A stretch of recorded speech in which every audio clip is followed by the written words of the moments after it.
নমস্কার, আমি জহিতা। নমস্কার, আমি ইন্দ্রাণী। শুরু করছি বিয়ন্ড পলিটিক্স। ওদিকে ট্রাম্প, এদিকে মোদানি। ফ্লপ ফিল্মেও দারুণ আমদানি। আজ কি খবর দেবে বলো? আজ একটা ফিল্মের গল্প বলবো। ফিল্ম?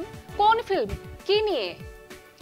বন্ধুত্বের, বিশ্বাসঘাতকতার গল্প, আবার প্রেমের গল্পও বলা যেতে পারে। সব মিলে একটা রোমান্টিক থ্রিলার। বাপরে, কি নাম গো ফিল্মের? ডিরেক্টর কে? ফিল্মটা এখনো বানানো হয়নি, তবে বানাবো ভাবছি। তুমি ডিরেক্ট করবে? ভাবছি। জম্পেশ হবে কিন্তু। কি ভালো, আমাকে একটু গল্পটা খুলে বলো না।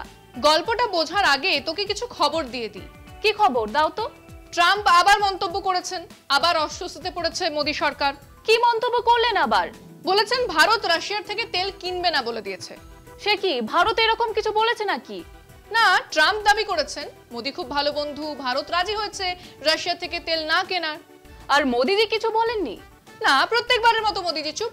রাহুল গান্ধী মোদিজিকে দুর্বল প্রধানমন্ত্রী বলেছেন। মোদিজি শুধু ট্রাম্পকে শুভেচ্ছা বার্তা পাঠাতে পারেন, ট্রাম্পের কথার বিরোধিতা করেন না। ট্রাম্পকে সুযোগ দেন নিজেই সব সিদ্ধান্ত ঘোষণা করে দেবার। বাপরে, আমাকে একটু ডিটেইলসে দাও তো খবরটা। তুই এই খবরটা দেখ, তাহলে সবটা বুঝতে পারবি। মার্কিন প্রেসিডেন্ট ডোনাল্ড ট্রাম্প আবারও প্রধানমন্ত্রী নরেন্দ্র মোদীর প্রশংসা করে বলেছেন তিনি একজন মহান মানুষ। মোদী ট্রাম্পকে ভালোবাসেন, তবে তিনি সঙ্গে সঙ্গে যোগ করেন, আমি চাই না কেউ কথাটাকে ভুলভাবে নিক বা ওর রাজনৈতিক জীবনে ক্ষতি হোক। ট্রাম্প এও দাবি করেছেন মোদী তাকে আশ্বাস দিয়েছেন যে ভারত রাশিয়া থেকে তেল কেনা বন্ধ করবে।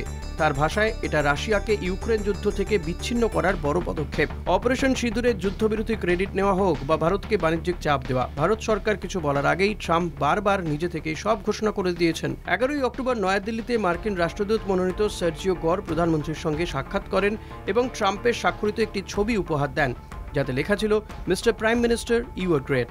এই সাক্ষাৎ এমন এক সময় হয়েছে যখন ট্রাম্প প্রশাসন রাশিয়া থেকে তেল কেনা অব্যাহত রাখায় ভারতের ওপর 50% শুল্ক আরোপ করেছে। ভারত বলছে সস্তা জ্বালানি তার 1.4 বিলিয়ন নাগরিকের জন্য অপরিহার্য এবং আমদানি বাজার নির্ভর।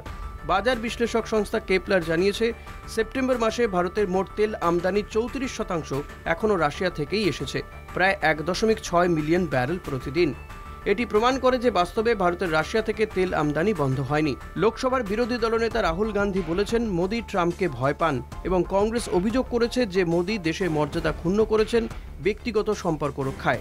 সব মিলিয়ে আবারও ট্রাম্পের দাবি আর সেই দাবি ভারতের উপর চাপিয়ে দেওয়ার কৌশল। বিদেশ মন্ত্রকের দেওয়া বিবৃতিতেও ট্রাম্পের কথাকে অস্বীকার করা হয়নি, বরং বিদেশ মন্ত্রকের বিবৃতি আরও জল্পনা বাড়িয়েছে।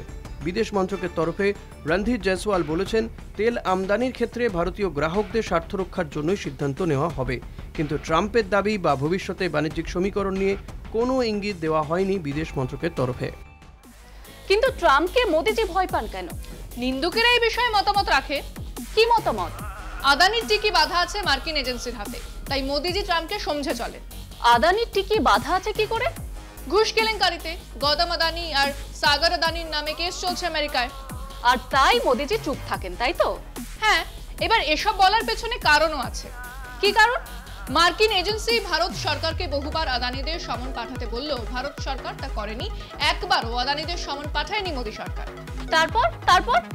তারপর এখন আন্তর্জাতিক আইন অনুসারে আদানির বিরুদ্ধে পদক্ষেপ নেবে মার্কিন সংস্থা। মোদী সরকারের বিরুদ্ধে অভিযোগ করেছে নাকি মার্কিন সরকার? নয়তো কি আর বলছি আমি, তুই এই খবরটা দেখ, তাহলেই বুঝতে পারবি। আদানি গ্রুপের বিরুদ্ধে মার্কিন আদালতে ঘুষ ও জালিয়াতির মামলা, কিন্তু মোদী সরকার চুপ। মার্কিন agency securities and exchange commission জানিয়েছে, তারা বারবার ভারতের আইন ও বিচার মন্ত্রণালয়কে অনুরোধ করেছে আদানি গ্রুপের কর্তা গৌতম আদানি ও তার ভাইপো সাগর আদানিকে সমন পাঠাতে, কিন্তু ভারত সরকার এখনও কিছুই করেনি। সেক 10ই অক্টোবর নিউ ইয়র্কের আদালতে বলেছে, তারা 14ই সেপ্টেম্বর পর্যন্ত ভারতের সঙ্গে যোগাযোগ রেখেছে, তবুও কোনো উত্তর পায়নি। এখন তারা হেগ সার্ভিস কনভেনশন অনুযায়ী আইনি পথে প্রক্রিয়াটি চালাবে। এই মামলায় $265 মিলিয়ন ঘুষ ও শেয়ার জালিয়াতির অভিযোগ রয়েছে।